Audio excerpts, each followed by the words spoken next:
Vous vous convertissez, soit vous vous alliez à ce que dit la parole de Dieu, soit vous faites le trafic. Si vous faites le trafic, ça fait du bien à la chair, ça fait du bien peut-être à la communauté, mais la religion ne transforme personne. Il n'y a pas de résultat. Alléluia. Et quand on se convertit, il faut aller vers le vrai. C'est dans le vrai qu'il y a la puissance. C'est dans le vrai qu'il y a la transformation. Mais au départ, dans la foulée, on a fait certaines choses sans très bien comprendre. Donc ici, on veut revenir dans ce qui est puissant, dans ce qui est vrai, ce qui est de Dieu. Si on veut voir la victoire sur les démons, les puissances des ténèbres, sur la sorcellerie, il nous faut passer par la mort en soi. Amen. Matthieu 19, verset 22. Après avoir entendu ces paroles, le jeune homme s'en alla, tout triste, car il avait des grands biens. Voilà quelqu'un qui vient voir Jésus et dit, Jésus, je veux hériter la vie éternelle. Je veux faire partie de tes disciples. Et Jésus va s'adresser à lui. Et quand Jésus s'adresse à lui, le jeune homme prend conscience de ce que Jésus est en train de lui dire. Vous savez, lorsque on prend conscience qu'en réalité, la Bible nous appelle à mourir en soi, il y a un sentiment de tristesse. Le sentiment de tristesse est dû au fait que le jeune homme comprend qu'il devait se séparer de certaines choses, qu'il devait perdre certaines choses. Mourir en soi, c'est perdre quelque chose. Quand quelqu'un décède, généralement c'est la tristesse. Parce qu'on a perdu. On ne sera plus avec cette personne. Donc si vous mourrez en soi, vous perdez quelque chose. Il y a des choses que vous perdez. Mourir en soi n'est pas l'objet d'une tristesse. Si lorsqu'on parle de mourir en soi, ça fait plaisir, c'est peut-être que vous n'avez pas bien compris. Le jeune homme, Jésus lui dit, au départ, Jésus lui dit, mais est-ce que tu veux me suivre? Mais tu appliques tous les 10 commandements. Il dit, j'applique les 10 commandements. Je ne tue pas, je ne mens pas, je ne convoite pas, je ne prends pas la femme du voisin. Et Jésus lui dit, il te manque une chose. Il te reste une chose. Vends tout ce que tu as et suis-moi. Il a dit, mais comment? Parce que tout ce qu'il avait, c'est bien représenter sa vie. Je ne sais pas si on se comprend. Ça représentait sa vie. Toute son estime était par rapport au bien qu'il avait. Mais il réalise qu'il devait perdre ce qu'il devait avoir. Et le résultat de cet échange avec Jésus, c'est la tristesse. Lorsqu'on parle de mourir en soi, il y a une forme de tristesse. Et la Bible dit que c'est la tristesse qui vient de Dieu. La tristesse qui vient des hommes, qui vient du monde, conduit à la perdition. Mais la tristesse qui vient de Dieu, selon la Bible, nous conduit à la repentance. Donc mourir en soi, vraiment touche notre cœur. La tristesse dont je parle est due au fait qu'on réalise qu'on va devoir renoncer à soi. On va devoir renoncer à soi. Et qu'on va devoir renoncer à certaines choses. Et qu'on va devoir traiter durement sa chair. Il nous faut tous passer par là. Ainsi donc, Christ ayant souffert dans la chair, vous aussi armez la pensée de la même pensée. Mourir en soi va forcément faire souffrir votre chair. Lorsqu'on se convertit, avant la conversion, on a une vie, on a une manière d'être, on a des passions, on a des désirs, on a des envies, et puis on vient à Jésus. Lorsqu'on vient à Jésus, notre chair est maltraitée. Parce que Jésus et la chair ne vont pas ensemble. La Bible déclare que l'esprit et la chair ne peuvent marcher ensemble. Soit tu marches par la chair, soit tu marches par l'esprit. Donc il faut falloir faire un choix. Et la Bible dit que Jésus a souffert dans sa chair. Vous aussi, armez-vous la même pensée de souffrir quant à la chair. Voilà pourquoi mourir en soi. En fait, mourir en soi implique la souffrance de la chair. Tu vas martyriser ta chair. Ta chair te dit, il faut que tu boives. Tu dis non, je suis mort à moi-même. Je ne peux plus boire. Vous sentez la souffrance. Parce que c'est des habitudes que vous aviez avant.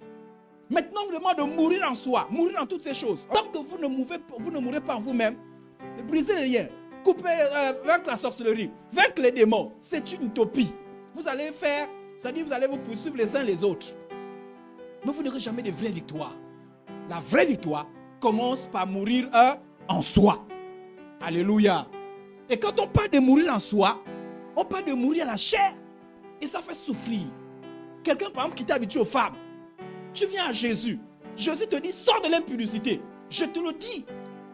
Ça dit que tu ne reçois pas cette parole-là comme une joie. Non, ça ne fait pas plaisir. Ça fait souffrir dans ta chair. Tu réalises le prix que tu vas payer. Tu réalises que tu vas prendre le plaisir de la chair. C'est comme quand on dit de jeûner. Jeûner ne fait jamais plaisir. C'est quand tu as fini de jeûner que tu dis, oh merci Seigneur. Mais quand on dit même, quand on annonce le jeûne, surtout lorsqu'on annonce le long jeûne, on n'a pas encore fait ça. Hein? Parce qu'il y a des endroits où on annonce 1 mois de jeûne de prière, jour après jour. 1 mois. Mais quand on annonce quelque chose comme ça ne fait pas plaisir. Ça dit, vous réalisez que vous allez devoir vous priver pendant que tu veux manger. Tu vas plus manger. Parce que ta chair va souffrir. Alléluia. La Bible dit que tout enfant de Dieu doit s'armer de la pensée de souffrir. La Bible dit, car celui qui a souffert dans sa chair en a fini avec le péché. Voilà pourquoi on parle de mourir à la chair. Et mourir à la chair ne fait jamais plaisir. Voilà pourquoi même quand vous venez à l'église, lorsque le pasteur prêche, vous êtes énervé. Pourquoi vous êtes énervé? C'est votre chair qui s'énerve. Fornication, c'est pas bon. C'est la chair qui se soulève. Alléluia. Poisson, c'est pas bon. Fétiche, c'est pas bon. La chair s'énerve. On appelle ça les œuvres de la chair. Mais pourtant, la Bible dit qu'il faut mourir dans la chair. Il faut mourir en soi. Pourquoi on demande de mourir dans la chair? Peut-être que vous ne le saviez pas, je vous informe. En fait, la chair, c'est le grand partenaire des démons, des esprits mauvais. Les esprits mauvais, les esprits de la sorcellerie, l'occultisme, pour travailler dans votre vie, sont en partenariat avec votre chair.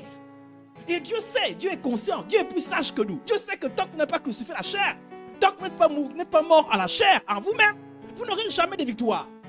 Et vous quand ce qui se passe, c'est quoi? Vous direz, ah mais je ne comprends pas dans ma vie, et pourtant je prie, et pourtant je fais telle chose, pourquoi je ne fais pas telle chose, mais pourquoi je ne suis pas délivré? Mais voilà pourquoi Dieu ne veut pas que demain après tu dises ça. Dieu a dit la vérité. Il a dit, il faut mourir dans la chair. Alléluia. L'apôtre Paul a dit, je traite durement mort, et je le tiens à... Et ça fait plaisir ça. La discipline personnelle, ça ne fait pas plaisir. Hein? Ça ne fait pas plaisir.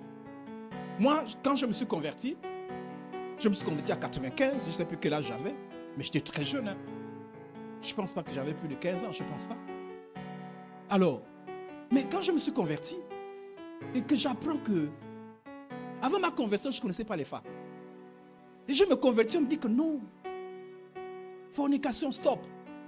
L'approcher, c'est-à-dire quand tu touches la femme, quand tu seras marié. Je dis, comment? Je vais évoluer. Je vais grandir. Je vais travailler. Et c'est là pour la première fois que je vais toucher. Ça ne fait pas plaisir. Non. Ma chair a fait tout un boom. Et je me suis converti pendant la période de l'adolescence. Je rentrais dans le domaine de l'adolescence déjà. Donc les hormones bousculent dans ma tête. Donc quand on me le dit, je ne suis pas content. Non, j'étais embêté. Je vous dis, j'étais embêté. Je vous ai souvent dit que pourquoi je sais que vous êtes fâché soit quand le prédicateur prêche. Mais parce que j'étais fâché, donc je peux vous comprendre. Moi, quand on prêchait comme ça, j'ai dit, mais toi tu es qui pour venir me parler?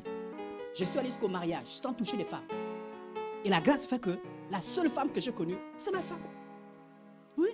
Donc, dès que je me suis converti là, donc, et les jeunes, quand on dit que virginité jusqu'au mariage, c'est pas possible, on vous ment. Je suis l'exemple. Je n'ai pas touché des femmes. J'ai touché des gens que j'ai grandi à Mwanda. Non, je ne vais pas venir vous raconter des histoires. Non, là, moi, là, vous pensez qu'il n'y a pas une copine qui va venir dire que non, Idriss, trouvez, amenez-la moi. Venez ensemble. Vierge. On dit souvent que les hommes, c'est impossible. Alléluia. Et celle qui est en train de se moquer de moi, là, ma femme, elle aussi, c'est pareil. Elle s'est convertie jusqu'au mariage. Donc, quand on vous dit que c'est possible, qu'on ne vous dise pas que quand vous dites non, c'est faux, c'est faux. Mais mathématiquement, scientifiquement, ce n'est pas possible. Vous ne pouvez pas faire ça naturellement. Alléluia. C'est pas possible. Mais il y a des moments où ma chair me faisait la guerre. Hein. Mais c'est la mort en soi. Mon point, c'est quoi? C'est quand on parle de mourir en soi. Ce n'est pas quelque chose qui fait plaisir. Voilà pourquoi mourir en soi, ce n'est pas un message. Vous allez voir les gens. Amen. Prêche, pasteur. Mourir en soi. Prêche, pasteur. Vous ne direz jamais ça. C'est normal que mourir en soi. Oh. Parce que la mort ne fait jamais plaisir. Mais avec Dieu, ça commence par la mort. Si vous mourrez avec Christ, vous mourrez en Christ, vous allez aussi revivre à Christ. Et puis on a menti les gens. Voilà pourquoi les gens sont là, je brise les liens, je brise, je chasse. Ça ne marche pas. Tant que tu n'es pas passé par la mort en soi. Je vous dis la vérité. Et comme moi je n'ai pas envie de vous tromper, moi je préfère que vous ayez ça de moi. Maintenant vous allez essayer, vous allez tester autre chose. Si ça marche, vous viendrez me dire, ah le gars il nous a menti. Hein. Ça ne marche pas. Vous saurez que quelqu'un, Seigneur, qu'est-ce qui se passe dans ma vie? Tu sauras parce que tu n'es pas passé par la mort en soi. Et la mort en soi ne fait pas plaisir. Regardez ceci. Galates chapitre 5, verset 24. Ceux qui sont en Jésus-Christ, ceux qui sont ont crucifié là. Vous savez dans quelle crucifixion? Quand on crucifiait quelqu'un, on le mettait sur la croix. Vivant, hein? Et on le mettait les clous. Mais la Bible nous compare notre alliance avec Jésus à la crucifixion. La Bible dit que c'est en Jésus-Christ, on crucifie. Quand on crucifie, ça fait mal. Imaginez quelqu'un comme la pointe, on met au niveau de la main. Et puis on tape, tu n'es pas en train de rire. Si tu ris pendant qu'on te crucifie, c'est que ça c'est un trafic. Ce n'est pas une vraie pointe. Mais quand on crucifie la chair, tu sens la guerre dans ton corps. Je vous dis la vérité. Donc quand tu viens à l'église, moi le pasteur, mon premier rôle, c'est d'amener la mort d'abord. Parce que sans la mort, tu ne seras jamais béni. Sans la mort, tu ne connaîtras pas ce qu'on appelle la peinture de Saint-Esprit. Sans la mort, tu ne verras jamais. Alléluia. Et pour quand tu meurs là, voilà pourquoi le pasteur, il est là, il te parle des choses difficiles. Sa mère, ne te fâche pas. C'est à cause de ça, ne fuis pas l'église. Ne dis pas le pasteur va énerver. Viens. C'est mon rôle. Je suis passé par là. Si je suis debout, c'est parce que mes responsables m'ont traité comme ça. Et nous sommes là d'abord vous traiter. Quand tu passes par la mort, tu renais en Jésus-Christ. Là, tu es une personne. Alléluia. Je suis contre la religion. Je suis contre la religion. Je ne veux pas que les gens qui viennent à MIF soient la religion. Parce que la religion conduit en enfer. La religion embrouille les gens. La religion, c'est l'embrouillamie. C'est l'embrouillamie, ça n'apporte rien. Je suis contre la religion. Je suis dans la communion avec Christ. C'est-à-dire que tu es vie avec Christ, c'est la vraie vie. Alléluia. Et quand tu seras sauvé, c'est-à-dire même quand on dit tu vas mourir dans 5 minutes, tu sais où tu parles. C'est pas que tu as des doutes. Ah, mais vraiment, vie là. Non. Les religieux n'ont aucune assurance. Ils se forcent à dire je suis sauvé, mais ils savent au fond d'eux que ce n'est pas vrai. Et c'est que fait la religion. Je n'ai pas envie de mener la religion. Donc vous quittez vos maisons tous les dimanches, les réunions, vous venez vous asseoir là, pour qu'après on se retrouve en affaire. Non. Au nom de Dieu, vous n'irez pas en affaire. Alléluia. Mais pour ça, il faut passer par la mort. Alléluia.